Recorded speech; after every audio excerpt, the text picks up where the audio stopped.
자, 그러면 우리 김프로님의 국채 금리 얘기를 빈도를 굉장히 높게 얘기하잖아요. 이건 뭐 사실은 제가 뭐 채권 백그라운드라서 뭐 말씀드리기 편해서 그렇다기보다는 정말 큰 시장 가격의 변동이 있습니다. 그 테이블 한번 보여주세요. 네. 네. 자 보시면 미국채 10년짜리가 어제 3.71이 됐어요. 와. 네. 19bp가 올랐거든요. 네. 그러니까 2년짜리하고 10년짜리 그 금리 역전차가 확 줄어들었죠. 이게 예. 어떻게 반영되는지 딱 보시면 미국 3대 지수라고 하는 게 이제 다우 지수, S&P, 나스닥이잖아요. 저게 줄어드니까 나스닥이 확 그 많이 빠지죠. 예. 예, 장기 금리가 이제 올라가니까 그죠? 예, 그 대신 다우 지수는 0.35밖에 안 빠졌어요. 예. 예, 나스닥은 1.37. 그러니까 1% 포인트나 더 나스닥이 많이 빠진 이유가 이제 장기 금리가 저렇게 푹 뛰었다. 통상 우리가 그렇게 얘기하잖아요. 장기 금리 저 격차가 장단기 금리 역전차가 많이 벌어질수록 리세션이 온다 이런 얘기들 많이 하잖아요. 근데 다른 나라들도 좀 볼게요. 한국 보시죠. 한국은 3.98. 한국도 많이 오른 것 같지만 사실 미국에 비하면 반도 안 오른 거죠. 사실은. 그래도 한국도 이제 한국채 10년짜리가 4% 목전에 두고 있는 상황이고요. 그 다음에 유로 보시죠. 유로는 오히려 빠졌어요. 그 다음에 영국 보시죠. 영국도 와, 많이 올랐네요. 금리 중앙은행 금리 정책이 워낙 세니까 저기도 많이 올랐는데 그 다음에 일본을 볼까요? 일본은 올라야 저렇게 오르는 거예요. 근데 제가 그 미국 거 한번 다시 틀어주시면요. 네. 왜 지금 채권 시장이 저렇게 완전히 아마겟돈이 됐냐라고 말씀드리냐면 채권 수익률의 변화가 10년짜리가 20bp 가까이 올랐고 2년짜리가 12bp 올랐잖아요. 그러면 채권 수익률이 오르는 거에 비례해서 가격은 떨어졌을 거 아니에요. 예. 더 많이 떨어지는 겁니다. 왜냐하면 채권 가격은 두레이션에 따라서 이제 많이 오르고 내린다 하거든요. 네. 정프로 두레이션이란 말 들어봤어요? 듀레이션. 네. 뭡니까? 그 뭐 기간 같은 걸 이제 얘기하는 거죠. 그건 이제 듀레이션이라고 영어 단어를 치면 그렇게 나오는 거고 네. 채권의 듀레이션은요. 만약에 내가 100이라는 돈을 채권을 투자를 하면 네. 어느 기간 동안에 이 100을 원금을 회수하느냐 이 기간이에요. 자, 채권 만기가 10년이다. 10년이지만 저 채권은 실질적인 만기, 가중 평균 만기는 10년이 아니고 그거보다 좀 짧겠죠. 왜냐하면 최근에 채권 금리가 많이 오르면서 할인해서 샀을 거 아니에요. 예. 내 원금은 100이 아니라 뭐 90이면 90 이렇게 샀을 테니까 네. 90을 회수하는 건 10년 안 걸릴 거 아니에요. 그죠? 만약에 100에 사가지고 110을 받는 채권이다 그러면 110에 아무 이자도 없이 만기에 딱 110 준다. 그러면 그거는 10년 만기 듀레이션도 10년이에요. 네. 왜냐하면 만기 가서 이자하고 원금을 딱 주는 거니까. 근데 통상 미국 국채는 이표채라 그러잖아요. 쿠폰이 있다고. 그러니까 쿠폰을 6개월에 한 번씩 이렇게 주니까 그걸 사실 내 캐시플로가 먼저 생기는 거니까 원리금은 원금을 내가 회수하는데 10년이 걸리는 건 아니죠. 왜냐하면 이자를 먼저 받으니까. 근데 2%라고 치면 네. 10년 걸려도 뭐 20 몇 프로일 거 아니에요. 그럼 원금 회수는 똑같지 않아요? 아니지. 원금은 이제 예를 들면 그 딱 만기 시점에 딱 원금을 받긴 받지만 사실 캐시플로가 먼저 생기기 때문에 한꺼번에 정확하게 만기에 100원을 받는 채권이 있지만 사실 계산을 해보면 미리 받고 있는 거거든 사실은. 그러니까 이제 원금 대비 뭐 그 받는 비율이 조금 더 높아지거나 낮아지거나 하겠지만 그러니까 이제 만약에 이제 내가 정프로한테 10년 있다가 줄 테니까 100만 원 빌려요. 100만 원 빌렸어. 네. 10년 있다 이자 아무것도 없이 10년 있다가 이자하고 그러면 그 만기는 듀레이션하고 똑같은데 그렇죠. 내가 계속 중간에 정프로한테 이자를 줘. 네. 그러면 내 캐시플로가 생기잖아. 네. 그죠?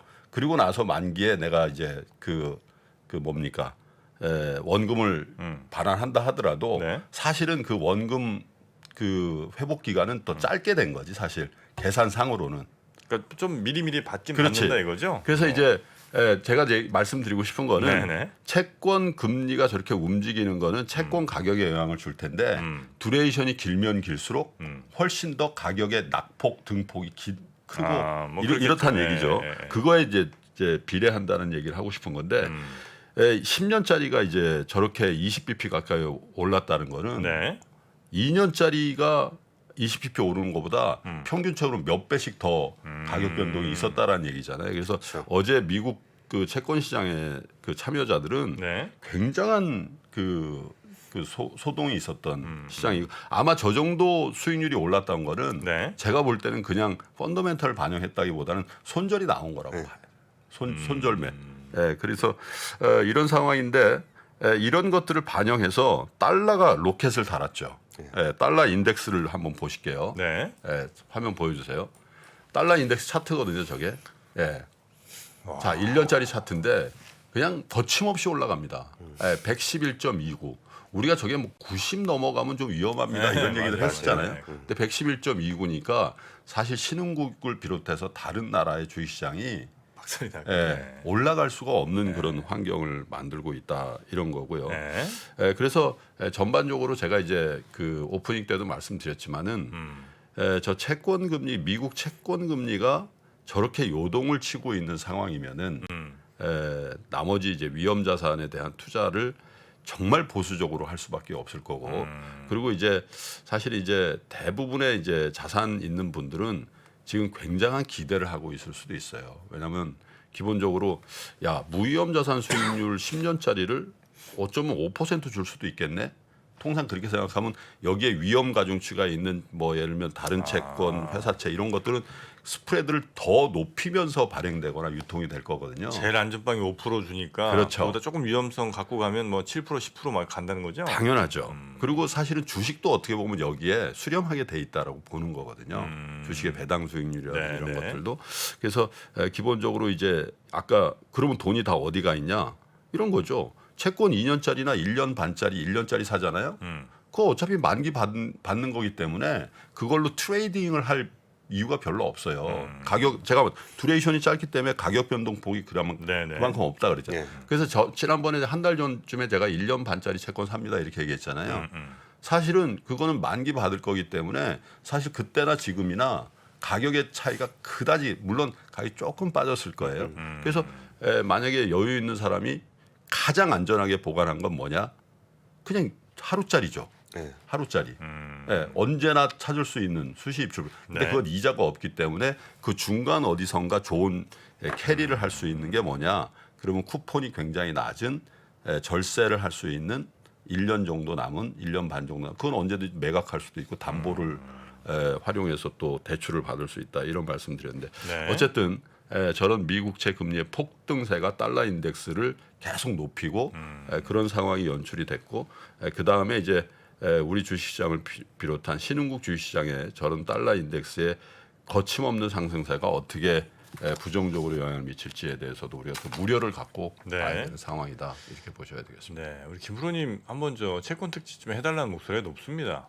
채권 우리가 이해를 해야 되잖아요. 근데 채권 애널리스트들을 저 모셔서 해야지. 안 돼, 뭐. 안 돼. 채권 애널리스트 분들은 채권에 대한 지식이 너무 풍부하고 많지만 우리의 언어로 이야기를 잘 못하시더라고. 제가 이제 몇 번 겪어봤잖아요. 이 정도면 지시라고 봐야 되지. 명령 아닙니까? 명령. 예. 생각해 볼게요. 폭언 나오기 전에 빨리빨리 채권 준비 한번 좀 해주시기 바라겠습니다. 네. 채권은 근데 이건 진짜 이해를 하고 가야 됩니다. 네. 반드시. 요즘은 특히 그렇죠. 그러니까 요즘은 주식시장보다 채권 시장이 훨씬 주식시장에 미치는 영향이 큰 것 같아요. 주식시장 내부에서 생겨나는 문제보다 네네네. 그 채권 시장의 일이 주식시장에 더 많은 영향을 좀 그러니까요. 미치고 있는 것 같아요. 네. 지금은 뭐 어쨌든 짧은 채권 갖고 있는 사람이 제일 좋은 거예요. 아유 뭐 거기야. 지금은 뭐. 알겠습니다. 자, 채권 조만간 저희가 특집편 한번 우리 김프로님과 함께 마련해 보도록 하겠고요. 아, 우리 권 팀장님 한 주 동안 고생 많으셨고. 예. 오늘 네. 오후에 언더스탠딩에서 또 네. 인사드리겠습니다. 다음 주 월요일에 출장 있어서 하루 쉬죠. 예, 저희 에너지 관련한 네. 그 출장이 좀 있습니다. 알겠습니다. 네. 출장 권순우 팀장을 대체할 수 있는 분을 거기다 모셔놓고 가십시오. 아 그거는 저희 김범수 본부장께 얘기하고 가겠습니다. 자, 한 주간 고생하신 우리 권순우 팀장님 다음 주 화요일에 뵙겠습니다. 예, 감사합니다. 고맙습니다. 신고가에 5만 원 돌파할 때 5만 원에 따라 살 수 있나요, 우리? 내가요? 5만 원이 다시 내려가서 2만 원까지 와서 2만 원 떨어지면 신저가예요. 거기서 구매해서 쓸 수 있나요? 주식시장에 절대 변하지 않는 것이 두 가지 있습니다. 주가의 기본적인 움직임 그리고 투자하는 사람들의 심리입니다. 내가 팔면 오르고 사면 떨어진다고요. 주식에 대한 공부가 모자라서가 아닙니다. 주가를 만드는 투자자의 심리를 모르기 때문이죠. 하락장의 공포를 이기는 5가지 실전 투자 심리 전략. 박병창의 돈을 부르는 매매의 심리에서 지금 확인하십시오.